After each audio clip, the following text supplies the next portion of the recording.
मैंने आशंका नहीं की है, ये यूथ कांग्रेस के लोगों ने मुझको खबर किया। मैं उनका शुक्रगुजार हूँ यूथ कांग्रेस वालों का, इसलिए कि सब मेरे आँख के सामने के हैं। जिसने ऑर्डर भी किया है वो मेरे भतीजा की तरह है, रामदेव बाबू का लड़का है, शिव प्रकाश गरीबदास उसका पुकारने का नाम है। उस बेचारे से ऑर्डर करवाया गया है, लेकिन उसने ईमानदारी का काम किया है कि लिख दिया है कि शीर्ष नेतृत्व के निर्देश पे हम कर रहे हैं। तो शीर्ष नेतृत्व का निर्देश क्या हुआ? शीर्ष नेतृत्व कांग्रेस में आज की तारीख में श्री राहुल गांधी जी हैं और कोई शीर्ष नेतृत्व नहीं है। तो उनके, राहुल गांधी जी के इशारे पे, उनके आदेश पे, इशारे पे नहीं आदेश पे, वो बेचारे को अपनी जगह बचानी है। लेकिन यूथ कांग्रेस में हमारी भी जान पहचान के लोग हैं, या कांग्रेस में है ही है कनेक्शन के लोग। अभी तो 2 महीना पहले हमने छोड़ा है। मैं बार बार कहता हूं कि मानव संबंध बिजली का बटन नहीं है कि ऑन कर दीजिए तो ऑन हो जाएगा, ऑफ कर दीजिए तो ऑफ हो जाएगा।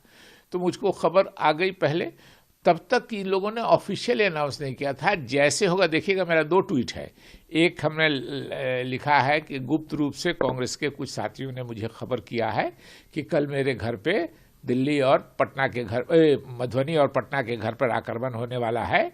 और 5 मिनट के बाद फिर मैंने दूसरा ट्वीट किया, इसलिए कि वो तब तक उस बीच में रिलीज मुझको किसी कांग्रेसी ने ही भेज दिया कि साहब ऐसे ऐसे हुआ है कि शीर्ष नेतृत्व पर हम लोग राहुल गांधी पर वजह बता दी है। राहुल गांधी जी पर हमने बयान दिया, आप कहिए बयान गलत है। और मोदी जी तो रोज बयान देते हैं राहुल गांधी जी पर, अमित शाह जी तो रोज बयान देते हैं राहुल गांधी जी पर, उनके खिलाफ क्यों नहीं रिएक्ट करते हैं? और हम तो कांग्रेस में है भी नहीं।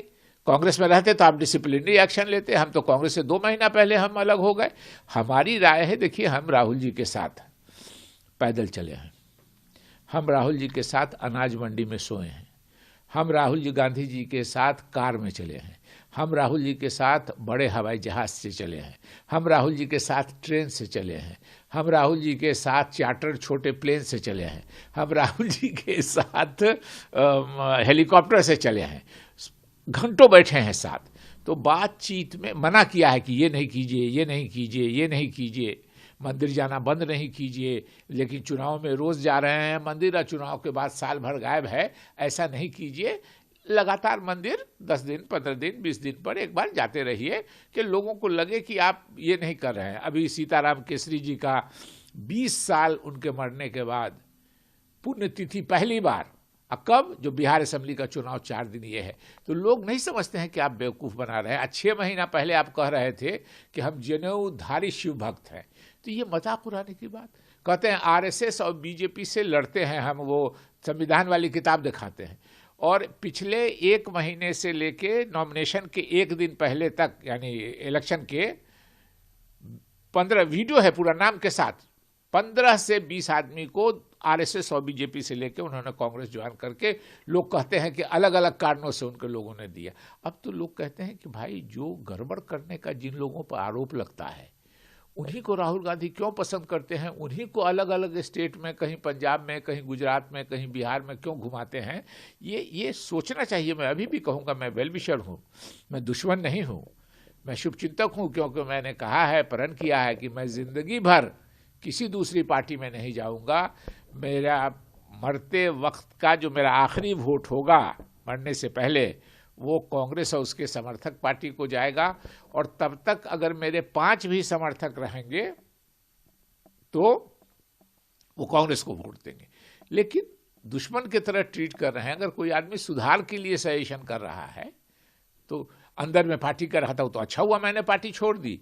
जो आदमी अटैक करवा सकता है तो पार्टी से कहते कि निकाल दिया इनको। तो ये अच्छा हुआ कि मैंने पोलिंग खत्म हुई सेकेंड फेज की, और रिजल्ट के पहले पोलिंग खत्म होने, अगर मैं कांग्रेस का विरोधी रहता तो मैं बीच में करता कि 10 वोट मेरे वजह खराब होगा, 20 वोट मेरा। 6 बजे पोलिंग खत्म हुई है और 6 बजे के बाद मैंने रिजाइन किया है। तो जाहिर है कि ऐसे आदमी को जो ऐसा वेल विशर हो, और उसके बाद भी कहा कि कहीं नहीं जाऊंगा, रहूंगा यहीं, शुभचिंतक हैं। तो एक बड़ी पुरानी कहावत है, कहावत क्या, दोहा है, निंदक नियरे राखिए आंगन कुटी, वो नज़दीक रखने को भी हमको तैयार नहीं है।